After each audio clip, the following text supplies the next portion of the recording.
السلام علیکم۔ میرا نام ہے احسن اور آپ دیکھ رہے ہیں میرا YouTube channel horror stories by احسن۔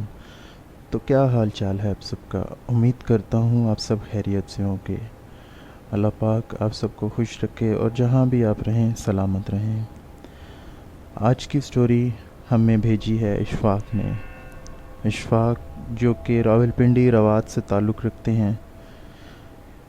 اشفاق صاحب کا کہنا تھا کہ میں پیشے سے ایک بس ڈرائیور ہوں، لیکن اب تو میری عمر 40-50 سال ہو چکی ہے اور میں یہ کام چھوڑ چکا ہوں۔ لیکن یہ بات ہے آج سے تقریباً 25 سال پہلے، 1999 یا سن 2000 کی۔ اشفاق صاحب بتاتے ہیں کہ میں بس ڈرائیونگ اس وقت کیا کرتا تھا جب میں کافی جوان تھا۔ یہ بات تب کی ہے جب اتنی آبادی بھی نہیں ہوا کرتی تھی، اور میرا جو بس چلانے کا روٹ تھا وہ راولپنڈی سے لاہور کا تھا۔ ایک دن ایسا ہوا کہ جو میرے بس کے مالکان تھے انہوں نے مجھے ایک ذمہ داری دی۔ ایک بس ڈرائیور جو کہ کہیں بھاگ چکا تھا یا شاید وہ چھوڑ چکا تھا، تو اس وقت بندے نہ ہونے کی وجہ سے یہ ذمہ داری مجھے دی گئی۔ اس ذمہ داری میں مجھے یہ کہا گیا کہ آپ نے راولپنڈی سے سرگودا جانا ہے اور سرگودا سے لاہور کا روٹ آپ نے بس چلانی ہے۔ میں بتاتا چلوں کہ اس زمانے میں اتنی آبادی نہیں ہوا کرتی تھی، نہ اتنے لوگ ہوا کرتے تھے، سفر بھی بہت کم لوگ کرتے تھے۔ یہ وہ زمانہ تھا جب روڈ بہت زیادہ جی ٹی روڈ ٹوٹا ہوتا تھا۔ آج کل تو سرگودا سے لاہور کا سفر بہت تھوڑا سا ہے، بہت مطلب کہ چند گھنٹوں میں آپ پہنچ سکتے ہیں، لیکن اس وقت روڈوں کی کچھ ایسی حالت ہوا کرتی تھی جس کی وجہ سے ہمیں کافی گھنٹوں کا یہ سفر طے کرنا پڑتا تھا، اور مجھے یہ ڈیوٹی رات کی دی گئی۔ میں نے رات کو مغرب کے بعد نکلنا ہونا تھا اور کہیں ہم صبح فجر کے نزدیک جا کے پہنچتے تھے۔ میں پہلے تو بہت دفعہ لاہور سے سرگودا، سرگودا سے لاہور بس چلا چکا تھا، لیکن جو اس دن میرے ساتھ ہونا تھا یہ میں نے کبھی نہیں سوچا تھا۔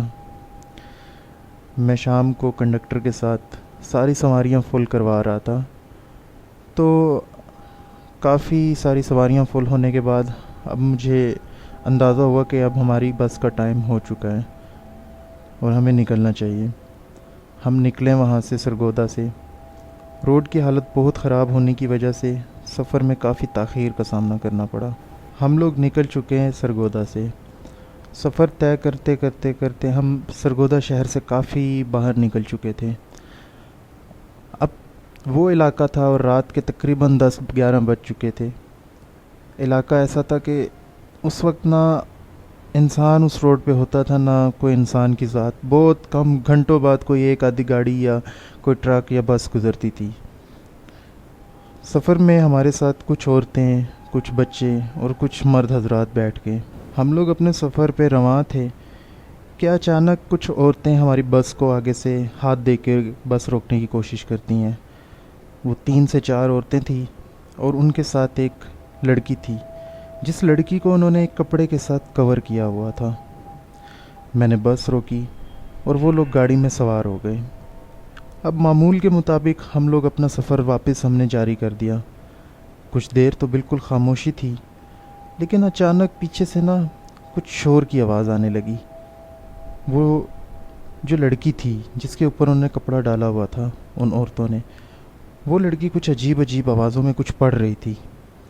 پیچھے بیٹھے لوگ بھی کافی پریشان ہو گئے کہ آخر یہ ماجرا کیا ہے۔ سب لوگ دیکھنے لگے اس کی طرف کہ یہ ہو کیا رہا ہے۔ جب اس لڑکی نے تھوڑی سی خوفناک آوازیں نکالی ایک مرد کی آواز میں، تو وہ جتنے لوگ تھے، جتنی عورتیں، بچے پیچھے سے چیخنے لگے، رونے لگے اور بھاگ کے آگے آ گئے۔ وہ والا حصہ اپنی جہاں پہ وہ سیٹوں پہ بیٹھے تھے وہ چھوڑ کر آگے آ گئے۔ مرد حضرات جو ان کے ساتھ تھے وہ لوگ بھی آگے آ گئے۔ تو میں نے پوچھا ان عورتوں سے کہ باجی یہ کیا ماجرا ہے، یہ کس کو آپ ہمارے ساتھ لے کے بیٹھ چکے ہیں؟ یہاں پہ بچے بھی ہیں، عورتیں بھی ہیں، تو یہ کیا ہے؟ تو ان عورتوں نے کہا بھائی جان کچھ نہیں، بس آپ چلتے رہیں، یہ تھوڑی بچی ہماری بیمار ہے تو ہم اس کو علاج کے لیے لے جا رہے ہیں۔ تو میں نے کہا ٹھیک ہے. اچھا تو پھر میں نے لوگوں سے کہا کہ گھبرانے کی ضرورت نہیں ہے, کوئی بچی ہے بیمار ہوگی, ذہنی توازن ٹھیک نہیں ہوگا, دماغی طور پہ ٹھیک نہیں ہوگی, تو گھبرانے کی بات نہیں, آپ لوگ بیٹھ جائیں. اچھا وہ عورتیں اور بچے پھر بیٹھ گئے. اب ہم لوگ اپنے سفر کی طرف تھے. تھوڑی دیر کے بعد پھر سے وہ لڑکی نا اب بہت زیادہ غرانے لگی, اور بہت اس کی اونچی آواز, کہ اتنی اونچی آواز کہ ایسے لگ رہا تھا جیسے کہ نا ہمارے کان کے پردے پھٹ جائیں گے. اور وہ لڑکی اٹھ کے آگے آ گئی, کچھ آگے سیٹیں تھیں وہاں بیٹھ گئی, اور اس نے اپنا کپڑا بھی ہٹا دیا. دکھنے میں تو وہ ایک نارمل لڑکی تھی, لیکن اس کی آواز ایک عورتوں والی آواز نہیں تھی. وہ بالکل ایسے تھی جیسے کہ کوئی بہت بھاری آواز والا مرد اس کے اندر سے بات کر رہا ہو. تو ہم لوگوں نے بس روک دی وہاں پہ. تو بچے نیچے اتر آئے, عورتیں نیچے اتر آئی, مرد بھی نیچے اتر گئے. تو پھر اس کے بعد میں نے اس عورت سے پوچھا کہ باجی آپ لوگ برائے مہربانی اتر جائیں, سارے لوگ کہہ رہے ہیں کہ یہ لوگ اتریں گے تو ہم بیٹھیں گے, نہیں تو ہم نہیں گاڑی میں بیٹھ رہے, تو آپ اس کو یہاں پہ اتارنے میں مجبور ہوں, میں کچھ نہیں کر سکتا, لیکن میرے لیے باقی سواریاں بھی اہمیت رکھتی ہیں, تو ان کو آپ کہیں کسی طرح اور لے جائیں. وہ عورتیں کہتی ہیں بس یہ تھوڑا سا آگے ہمارا ایک گاؤں ہے, تو بس یہاں پہ ہم نے اترنا ہے, اور اس بچی کو ہم نے لے کے جانا ہے, تو بس تھوڑا سا سفر رہ گیا. میں کافی دیر ان کی منتیں کرتا رہا, وہ میری منتیں کرتے رہے, ایک دوسرے کو ریکویسٹ کرتے رہے. پھر میں نے سوچا کہ چلیں تھوڑا سا رہ ہی گیا تو ان کو میں آگے اتار دیتا ہوں. تو میں نے باقی لوگوں سے بھی ریکویسٹ کی کہ آپ لوگ گاڑی میں بیٹھ جائیں, کچھ نہیں ہوتا, وہ کسی کو نقصان تو نہیں دے رہی, بس اس کی حالت ایسی ہے, آپ لوگ تھوڑی دیر برداشت کریں, پھر اس کے بعد ہم لوگ نکلتے ہیں اور ان کو ہم آگے اتار دیں گے. اچھا لوگ اب گاڑی میں سارے واپس دوبارہ سے بیٹھ گئے, لیکن وہ لڑکی تھی کہ وہ چپ ہونے کا نام ہی نہیں لے رہی تھی. کچھ دیر بعد جا کے میں آگے ایک بس روکتا ہوں, کیونکہ وہاں پہ تھوڑا سا موسم خراب تھا, اور کیچڑ کی وجہ سے بہت زیادہ مجھے سفر میں مشکلات ہو رہی تھی, کیونکہ بارش اس ٹائم ہو رہی تھی, اور وہ روڈ بھی ایسے تھے کہ وہ روڈ کیچڑ سے بھرے ہوئے تھے. تو میں بڑی احتیاط سے بس چلا رہا تھا, اور کہیں کہیں مجھے بس روکنی بھی پڑ رہی تھی جائزہ لینے کے لیے کہ یہاں سے میں کس طرح بس نکالوں. اب میں ایک جگہ بس میں نے روکی, نیچے اتر کے میں نے دیکھا. اب جب میں واپس آیا بیٹھا تو وہ لڑکی جو تھی نا وہ بس کے اوپر چڑھ چکی تھی. او میرے خدایا, وہ منظر دیکھ کے مجھے ایک دفعہ دل کو جھٹکا لگا کہ یہ کیا, یہ اوپر کیا کر رہی ہے. وہ اوپر بیٹھ کے بس کو زور زور سے تھپڑ مار رہی تھی, اور بس باقاعدہ بس کو ایسے لگ رہا تھا جیسے کہ کوئی بس کو چھت کے اوپر سے ہتھوڑے مار رہا ہو. اس کا اتنا بھاری ہاتھ تھا, یا اس کے ہاتھ میں اتنی طاقت تھی. اور اندر سے پھر بچوں کی اور عورتوں کا چیخو پکار, رونا, نیچے اتر گئے وہ لوگ بھی ڈر سے, کچھ لوگ اندر بیٹھے رہے.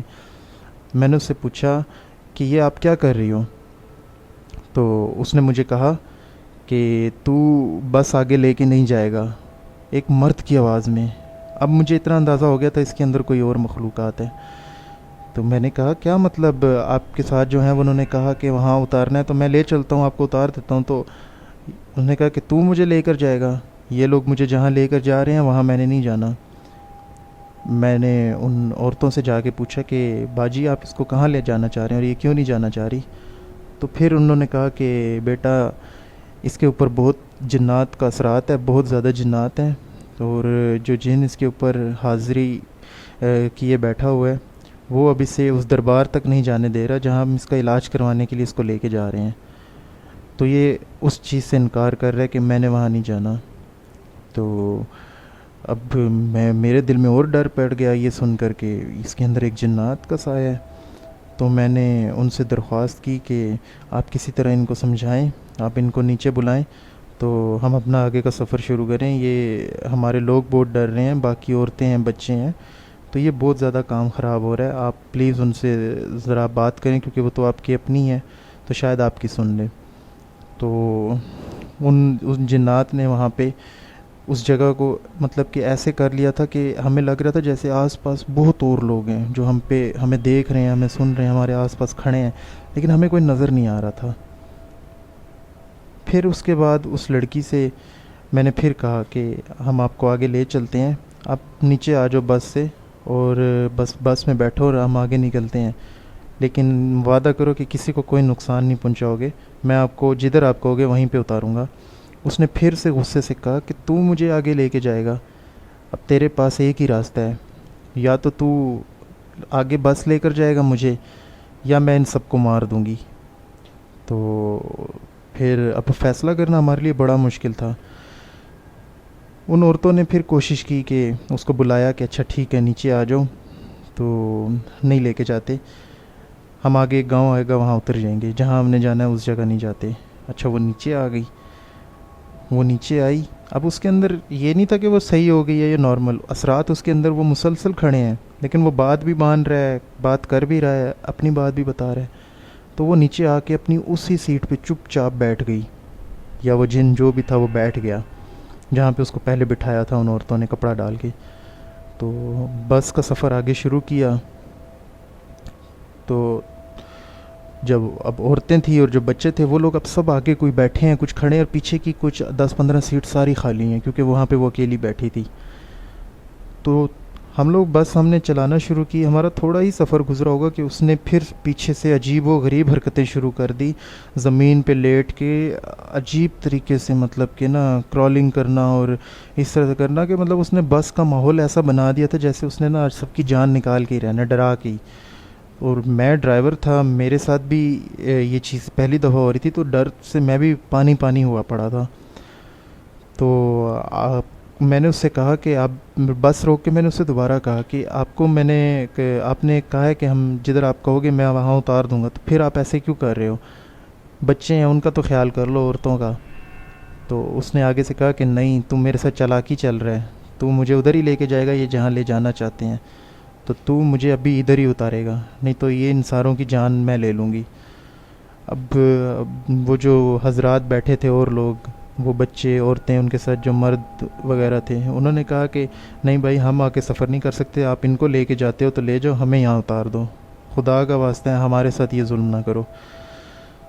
تو وہ جو عورتیں تھیں انہوں نے کہا کہ ٹھیک ہے، ہمیں آپ ادھر ہی اتار دو اس کے ساتھ ہی، تو آپ لوگ جاؤ، ان کو صحیح سلامت لے کر جاؤ۔ میں نے کہا ٹھیک ہے۔ تو اب میں نے ان کو وہاں اتار دیا، اور اب میں بس لے کر آگے نکل پڑا۔ اب سارے تھوڑا مطمئن ہو گئے، ان کا خوف ختم ہو گیا، اپنی اپنی سیٹوں پر بیٹھ گئے، اور ہم لوگ اب آگے چل پڑے۔ احسن بھائی، آپ یقین نہیں کریں گے کہ میں تھوڑا ہی آگے گیا ہوں گا تو میں کیا دیکھتا ہوں کہ وہی لڑکی روڈ پہ بالکل ہمارے سامنے کھڑی اور ہمیں دیکھ کے مسکرا رہی ہے۔ او میرے خدایا! بس یہ دیکھنے کی دیر تھی، تو اب مجھے یوں لگا کہ یہ اب ہماری جان نہیں چھوڑنے والی۔ میں نے بس روکی، میں اپنی سیٹ پہ ہی بیٹھا رہا۔ وہ پھر سے آئی بڑے عجیب طریقے سے، ایک نارمل لڑکی کبھی ایسے نہیں چلتی، اس کے جو قدم تھے، جس طریقے سے وہ چل کے آئی، وہ بڑی وحشت ناک اس کی چال تھی چلنے میں۔ وہ میرے پاس چل کر آئی اور اس نے مجھے کہا کہ اگر تم مجھے یہاں نہ اتارتا اور میرے ساتھ آج اگر کچھ غلط کرتا تو تیرے سمیت میں ان سب کو مار دیتی، اب یہاں سے چلا جا اور یہاں پہ دوبارہ نہ آنا۔ میں نے پوچھا وہ جو آپ کے ساتھ عورتیں تھیں وہ کہاں گئی؟ وہ کہتی ہے آگے سے، ان کو میں پیچھے چھوڑ آئی ہوں، اور تجھے صرف میں یہ سبق دینا چاہتی تھی کہ اگر تو نے آج میری بات نہ مانی ہوتی تو سوچ نہیں سکتا کہ آج تم سب کے ساتھ کیا ہو سکتا تھا۔ بس اس کا اتنا ہی کہنا تھا کہ اچانک ہی وہ نظروں کے سامنے سے اوجھل ہو گئی، غائب ہو گئی۔ اف! میں بتا نہیں سکتا کہ اس ٹائم کیا کیفیت تھی ہماری۔ میں نے جیسے تیسے کر کے بس جو دل میں پڑھائی آتی تھی پڑھا، جو کچھ پڑھ سکا، لوگ پڑھ رہے تھے، بس وہاں سے ہم نکلے، اور پھر اس کے بعد ہم نے اپنا سفر لاہور تک جاری رکھا۔ پھر صبح کے ٹائم ہم لاہور پہنچے، اور پھر یہ سارے واقعات کے بعد مجھے صبح بہت تیز بخار ہو گیا تھا۔ مجھے نہیں پتا کہ وہ جو ہمارے ساتھ گاڑی میں لوگ بیٹھے تھے ان میں سے کسی کے ساتھ ایسا کچھ ہوا ہو، لیکن مجھے ایک ایسا بخار ہوا جو کم از کم 1 ہفتہ میری جان نہیں چھوڑ رہا تھا، اور بہت تیز بخار تھا۔ میں نے ایک صاحب علم سے بات کی، انہیں یہ سب بتایا، اور انہوں نے بھی مجھ سے یہی کہا کہ تمہیں بخار اسی وجہ سے ہوا ہے کہ اس کے اثرات تم پر حاوی ہو رہے تھے۔ تو یہ میری ایک کہانی تھی جب میں بس چلاتا تھا، تو میں نے سوچا میں آپ سے شیئر کر دوں۔ تو بہت شکریہ، آپ نے یہ اپنی کہانی ہم سے شیئر کی۔